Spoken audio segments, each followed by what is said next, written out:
Какво правите? Да ви видя. Браво, много. Това е майка ми.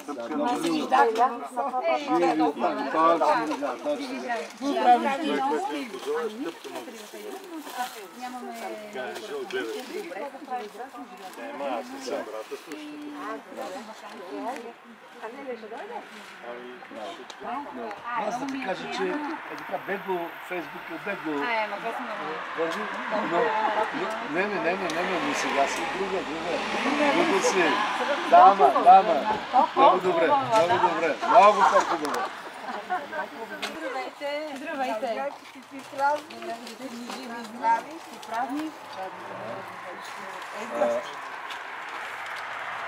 Какво си ме познаеш ли не? Не мога да не видя. Не, точно малко. Много Един кадър, една дума и кадър е готов. Бъди жива и здрава. Здравей да си сядаш, така ли? Да, празник, бъди здрава и щастлива. Ти се дай и всичко хубаво идваш. Носи си, ела. Този вълк. Как няма да си го носи? Ангеле, как виждаш? Майче! Здрасти! Аз ще си празници за здраве. Много късмет. Това, на тебе ще дам. И да го сложим. Да си здраве. Здрасти! Охо! Да ходите без златото, от кога не сме се виждали. От миналата година. Добре, че има телевизия да ви виждам и да ви се радвам. Добър ден. Това е нашия приятел. Къде е Мария? Както винаги, нали? Не, тя току-що влизаше. Той сутринта от 9 часа се е. Това казвам, че не е същия Благоевград. На Света Богородица на днешния ден не можеше да се мине процента. Полиция, народ, всичко. Ама някои хора рано сутринта бяха. Тук, не. Сутринта снова от 6 часа. Ние сме тук от 6 часа. Тук не е имало, место къде, гледай. Не знам или младите хора ги няма, или не знам какво е ще. Не, Благоевград не е. Света Богородицата е така беше. Не може да се мине ченгета отгоре, отдолу.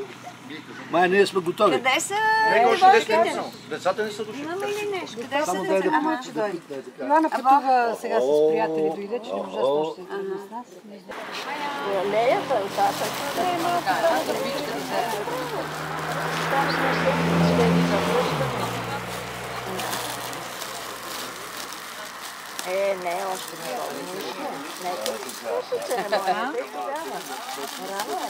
Сега тук, що дойдехме, запалихме свещички. Айде да раздаваме курбанчето всяка година за здраве, за моите деца. От тази църква тръгва всичко. Да са живи и здрави. Курбана е за тяхно здраве, за наше здраве и за здравето на всички. Да. Това са кръстниците, най-напред почваме от кръстниците. Нали така трябва? За това се забавихме. Ако Ивана има губолечка на косата. Няма. За слава на Света Богородица най-напред. Амин. Така. Хайде, кръстник. Значи пари. Пари? Хайде, първи кръстник. Хлебче ще издам. Давайте татко, вие хлебче. Кошка. Ето на кръстницата. Така. Да, сега мама. Янче, заповядай. Хайде. Ликата по. Виж колко от тарака, видели колко от тарака? Кой знае? Да го. всяка година сме тук, живот и здраве, на този празник, на нашия си празник, на църквата. И слава на Бога, всяка година е пълно с хора. Аз винаги се вълнувам, не знам какво да кажа. Просто това е моето място. Света Богородичка толкова години помага на мен и на семейството ми. И щастлива съм, че така преди години ни осени тая звездичка да направим това, което направихме. Вече колко стана? 25 години. Вече 25 години. Всяка година сме тук. Не сме прекъснали тая традиция, не сме прекъснали нищо. Докато сме живи и здрави, когато имаме възможност, до тук не сме прекъсвали и дано още 100 години да не прекъсваме. През годините сте имали много трудности. Тук, за местото. Или не ви се говори за тия проблеми? Не, те са съпътстващи. Съвсем нормално. Човек не може да няма трудности по пътя. Но все още не сме го урбанизирали така, както на мен ми се иска в мечтите, както ми, но се надявам съвсем скоро да станем това. Важното е, че един контингент от постоянни хора си идва всяка година. От околностите хора има, които специално идват в града, за да дойдат на Курбана. Това са хубавите неща. Има хора, които пък минават от тук и не знаят дори, че има църква. Има и такива, за съжаление. Но живота е такъв. Всеки търси и намира това, от което има необходимост. Ние нито го рекламираме, нито нищо. Просто хората се знаят, че на 15 август тук има Курбан. И така. Добре. Истинските неща, всичките са пред нас. Въпросът е дали имаш очи да ги видиш, да ги усетиш или да ги намериш тогава, когато имаш необходимост от тях. И затова е крайпътен храма. Това е моето лично послание, затова е крайпътен. Лек, семпъл, ненатрапчив, който има необходимост, спира, намира това, което търси и продължава. И така, и празника е по същия начин.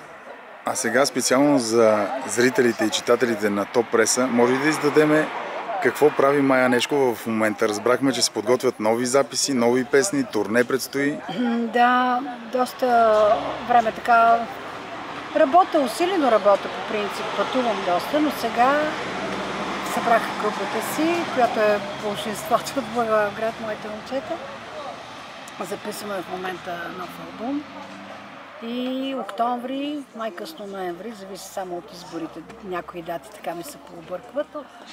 Тръгвам на турне и нямам намерение да спирам. Колко градове включва? Всичко, където мога, навсякъде и всички българи в чужбина. Браво. Просто една много дългосрочна програма, не е краткосрочно малко турне, а е просто дългосрочна програма. Това ми е желанието да се среща с всички българи, които имат необходимост от моята музика. А на какво според вас се дължи това, че всички тези българи, всички, включително и аз като дете, още от плочите, аз още имам плочи, паза ги плочите, че хората обичат Мая Нешкова? Ами, и аз обичам хората. И мисля, че това личи в песните ми, в музиката ми. Никога не създавам нещо случайно, не изпявам нещо случайно, защото не само аз ги създавам, нали, основно е моя съпруг, но аз съм вдъхновител, пиша текстове понякога, на поетите давам темите, които искам да изпея. Не съм комерциална, търся това, което мен ме вълнува, това, което мен ме е докоснало. Искам да го предам. Някакъв бумеранг съм. Енергиен бумеранг се усещам. Възприемам от хората, асимилирам през себе си, през моите си призми, през моите преживявания и го давам по начин, който да вълнува. Не го на върхове, просто го на емоции. И сигурно те стигат до хората. Добре. Мисля, че това е разковника. И съм земен, нормален, естествен човек. За мен няма такива звездомански моменти. Да. Не работя халтураджийски. При мен е, може би, всичко се заключава в думата любов към това, което правя и дълбочина на това, което искам да направя. Не го правя на всяка цена и по всякакъв начин. Просто когато съм вдъхновена, може би затова съм на приливи и отливи в творчеството си. Имам моменти на спадове, които се затварям в себе си и не знам как да го изразя. И чакам, като дойде момента, се намират и думите, и музиката идва, и всичко се получава тогава. И се оказва, че тогава хората пък точно от това са имали нужда и ги докосвам. Не, магия си е, с две думи си е магия всичко. Топ преса ви пожелава много успехи, успехи на новия албум, на турнето и семейно щастие. Благодаря. Живи и здрави, винаги сте добре дошли на 15 август.